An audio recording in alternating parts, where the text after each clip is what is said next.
Denise, another crazy weather day where we began with so much sunshine, such a nice day. The clouds moved in. We've had a little bit of a spritz, few showers so far, and now we are awaiting a much more significant round of rain in the first alert forecast. Though outside right now, it really is more of a bark than bite scenario. Looks ominous, peeking out from the first alert weather observatory, but not too much going on, at least across the heart of the metro right now. Though as we get deeper into the evening, that will change. Over on the eastern shore, the sprinkles that were in Baltimore earlier, not even really enough to turn on the wipers.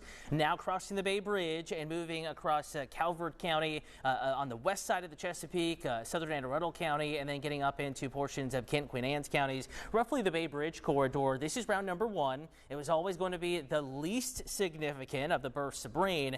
The second is now moving through the western part of the state. I've updated this timeline here, speeding it up just a bit. This line may continue to speed up as it approaches I-95. Right now looking like it'll get into Baltimore, the city, as late as 8:45, 9 p.m. or so. Keep in mind, if you're in Carroll County, Frederick County, Western Howard County, maybe 7:45 to 8:30 is when it arrives in your neighborhood if you live on the west side of the metro. Ahead of the rain, though, 69, pretty comfortable. A little bit of a breeze, making it feel just a bit cooler. Now, the timeline of this rain really depends on exactly where you are, where your neighborhood is. Case in point, on your corner in Easton, it may not be until 11 midnight or so, maybe just before that, before the heaviest of the rain moves in. It'll linger a little bit longer on the eastern shore too, not tapering off till possibly 2-3 o'clock in the morning. Now, expanding the picture, not just Easton, but we have Baltimore, D.C., Frederick, Elkton. There's round number one kind of petering out as it crosses the bay. This particular round of data a little faster with our line of showers and storms. 8 to 9 p.m. window, though,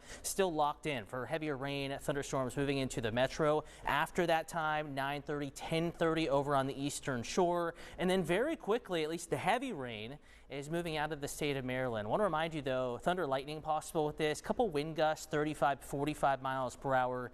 Severe risk is low, but not quite zero, mainly west of the city. Unfortunately, showers and storms moving so quick, we're not going to get a ton of rain out of this. May pour for 15 minutes, but it's not going to last long enough to really add up on that rainfall total. Maybe a quarter of an inch, possibly up to a half inch.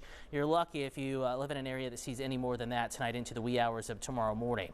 Speaking of tomorrow morning, out the door a little cool, but we're roughly, drying out. I still think a little bit of drizzle, puddles left over from overnight rain, but no heavy rain for the morning commute. 54 in Stevensville, 52 in Baltimore, 51 Westminster, 55 down in Lexington Park. We'll say the puddles will be most numerous 6-7 o'clock in the morning.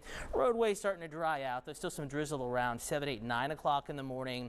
Lots of clouds tomorrow. Peaks of sunshine early, maybe again late, but I think clouds kind of rule the forecast tomorrow.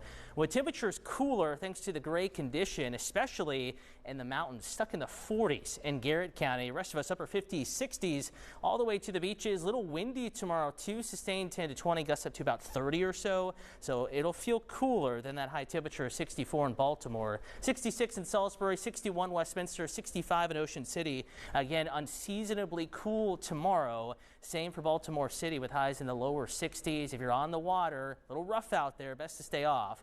Small craft advisory conditions in place. Now Friday, mid 70s, lower 80s Preakness Saturday, slightest chance of a shower, and then the heat next week. Highs in the upper 80s and lower 90s through Tuesday, Denise.